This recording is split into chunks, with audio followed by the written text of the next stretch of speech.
Assalamualaikum warahmatullahi wabarakatuh. Perkenalkan, nama saya Tasya Rinafa dari kelas 11 IPS 4. Di sini saya akan membahas biografi dari salah satu tokoh Jepang yang berperan penting dalam sejarah kemerdekaan Indonesia. Siapakah beliau? Beliau adalah Sang Muda Tadashi Maeda. Tadashi Maeda adalah satu-satu orang yang mendukung kemerdekaan Indonesia.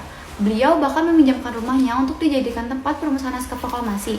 Oke, mari kita lebih mengenal banyak lagi kisah hidup dari seorang Laksamana Muda Tadashi Maeda. Laksamana Muda Tadashi Maeda adalah seorang perwira tinggi Angkatan Laut Kekaisaran Jepang di Hindia Belanda. Pada masa Perang Pasifik selama kependudukan Indonesia di bawah Jepang, ia menjabat sebagai Kepala Penghubung Angkatan Laut dan Angkatan Darat, Tentara Kekaisaran Jepang. Tadashi Maeda lahir di kota Kaji, Prefektur Kagoshima, Jepang pada tanggal 3 Maret 1898. Ayah Tadashi Maeda merupakan seorang kepala sekolah di Kajiki, dan keluarganya merupakan keluarga keturunan kelas samurai. Tadashi Maeda menikah dengan Nishimura Fumiko dan dikaruniai seorang putra bernama Nishimura Toraji Maeda. Baiklah, kita akan membahas lebih banyak lagi tentang perjalanan karir dari seorang Laksamana Tadashi Maeda ini. Kemudian bergabung dengan Angkatan Laut atau Kaigun pada usianya yang 18 tahun dan mengambil spesialis navigasi. Karirnya cepat naik dan pada tahun 1930 ia kemudian diangkat menjadi staf markas besar Kaigun dengan pangkat Letnan 1. Jauh sebelum 17 Agustus 1945, Laksamana Maeda telah memiliki hubungan dekat dengan bangsa Indonesia. Setelah peperangan Asia Timur Raya yang disusul dengan menyerang pemerintah Hindia Belanda di Indonesia. Hingga muncul peristiwa Kalijati pada 8 Maret 1942, di mana Belanda menyerang tanpa syarat kepada Jepang. Babak baru di Indonesia pun dimulai dengan percokolan pemerintah militer Jepang setelah pecahnya Perang Pasifik pada Agustus 1942. Tadashi Maeda diangkat sebagai perwira penghubungan tentara divisi 16 Angkatan Darat Jepang yang berpusat di Jakarta dan Kaigun yang berpusat di Makassar. Seiring dengan deklarasi Koiso pada Oktober 1948 yang menjanjikan kemerdekaan Indonesia, Laksamana Maeda mendirikan Asrama Indonesia Merdeka yang terletak di Jalan Kebon Siri 80 Jakarta yang bertujuan untuk kaderisasi pemuda-pemuda Indonesia setelah peristiwa proklamasi kemerdekaan Indonesia. Laksamana Maeda harus menanggung konsekuensi berat setelah mengizinkan rumahnya sebagai tempat perumusan naskah proklamasi. Saat Inggris datang pada September 1945, Laksamana Maeda dan stafnya yaitu Shigeta dan Nishijima ditangkap dan dimasukkan ke penjara Glodok Rutan Salemba. Beliau kemudian dipulangkan ke Jepang setelah 1 tahun di penjara. Sayangnya, di negeri matahari tersebut, beliau menuai banyak kecaman sehingga kembali diadili dan mendapat perlakuan tidak baik karena dianggap telah mencoreng harga diri Jepang. Akhirnya, Laksamana Maeda mundur dari dunia politik serta jabatannya dan menjadi rakyat biasa di sisa hidupnya. Hal ini tidak membuat Laksamana Maeda dapat hidup damai dan tenang karena dia dan keluarganya masuk daftar hitam. Semua akses untuknya pun ditutup dan Laksamana Maeda menjadi kesulitan luar biasa selepas dari dinas militer. Hingga akhirnya beliau wafat di umurnya yang ke-79 tahun, tepatnya pada tanggal 13 Desember 1977. Dikutip dari laman resmi Universitas Negeri Yogyakarta, Tadashi Maeda pernah mendesak pimpinan Angkatan Laut Jepang yang bernama Laksamana Shibata agar membiarkan Indonesia merdeka.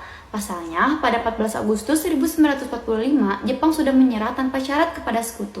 Menurut Laksamana Maeda, Jepang akan mengalami kekalahan secara beruntun dalam perang setelah mereka takluk di pertempuran Saigon dan tempat lainnya. Maka dari itu, wajib hukumnya bagi Jepang memberikan kebebasan dan kemerdekaan seutuhnya kepada rakyat Indonesia.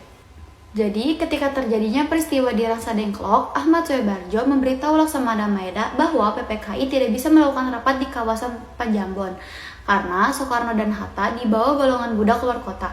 Setelah bernegosiasi dengan para pemuda dan menjelaskan bahwa Laksamana Tadashi Maeda ini akan membantu persiapan dan pelaksanaan proklamasi kemerdekaan, Ahmad Soebarjo akhirnya bisa membawa kembali Soekarno-Hatta ke Jakarta. Pertimbangan wilayah Menteng yang merupakan rumah Laksamana Tadashi Maeda sebagai wilayah Angkatan Laut Jepang yang tidak sembarang bisa dimasuki ke peta Jepang karena mempunyai hak imunitas. Laksamana Maeda pun mengizinkan rumahnya digunakan, bahkan beliau juga menjamin keamanan dari tokoh Indonesia saat itu. Di rumah Tadashi Maeda yang terletak di Jalan Imam Bonjol 1 Jakarta Pusat, di sanalah Ahmad Soebarjo, Bung Karno, dan Bung Hatta berdiskusi dan mempersiapkan dengan utuh hingga tertulislah kalimat-kalimat pernyataan kemerdekaan Indonesia. Di sanalah mereka menyusun naskah tersebut dengan aman berkat Laksamana Tadashi Maeda. Berbekal naskah yang telah ditandatanganinya, Soekarno memproklamasikan kemerdekaan Indonesia beberapa jam kemudian. Di kediamannya yang terpaut hampir 2 km dari rumah Tadashi Maeda, semuanya terjadi seperti belokan sejarah. Rumah Tadashi Maeda ini seperti sebuah halte yang dilewati dalam rangkaian sejarah kita. Jadi, sebelum halte-halte lain kita lewati ini adalah salah satu halte di mana kemerdekaan kita dirumuskan dan jasa Laksamana Tadashi Maeda menjadi bagian cerita dari sejarah perjuangan kemerdekaan Indonesia.